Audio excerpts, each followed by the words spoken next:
Hello, welcome back. Today I'll be talking about Raga, and that is the third Klesha in our Klesha series, and that speaks to attachment. And so the first two Kleshas I spoke about were avidya, which is ignorance, or asmita, and asmita, which is the ego, the I-ness of the ego.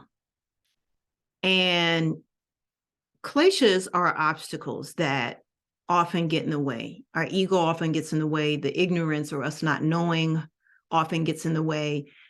This attachment, this raga that we have felt, especially these last 2 or 3 years during the pandemic, I think has been very heavy, is very palpable. And so I decided to dive into the Kleshas because I feel like we can look at these obstacles, and then once you know them, you can decide how to work on them, decrease them, overcome them, right? So let's talk about it for a minute.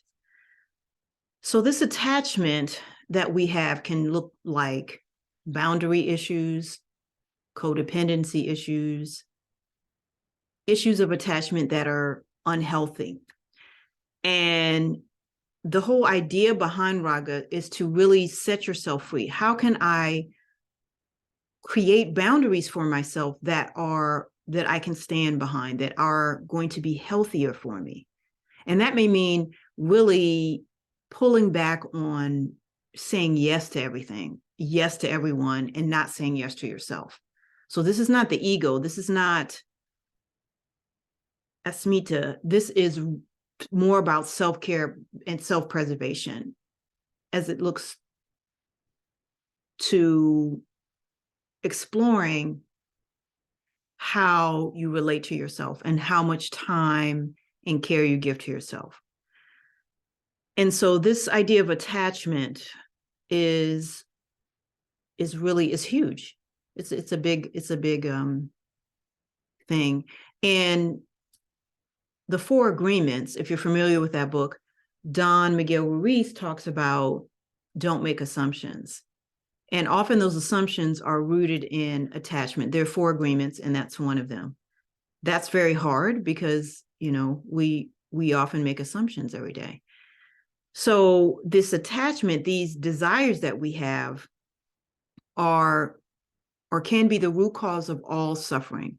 So we are attached to family, friends, children, our spouse, food, smartphones, iTablet, the news, fake news, social media. It's endless, the attachments. And so here, the moderation and balance is the key to overcoming raga, to really decreasing this affliction.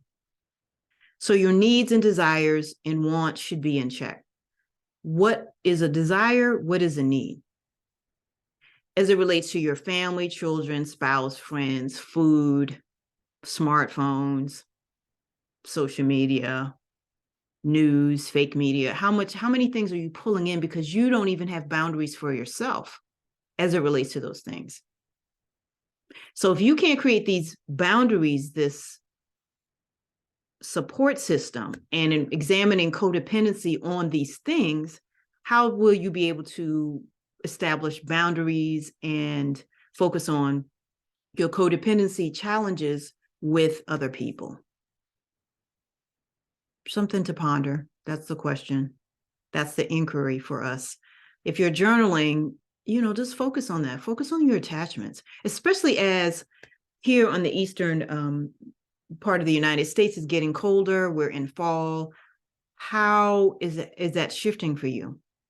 And if you're looking at this video at a later date, in the spring, summer, what do your attachments look like? Often when things get colder, we are drawn inward, hibernating, getting fuzzy blankets, that kind of thing. So is that energy affecting how you are codependent in any way, in an unhealthy way? Because codependency is unhealthy generally. How are your boundaries unhealthy?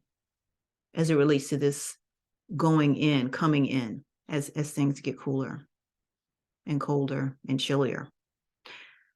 So thank you for joining me. I hope this video is helpful and beneficial to you as you explore your attachments.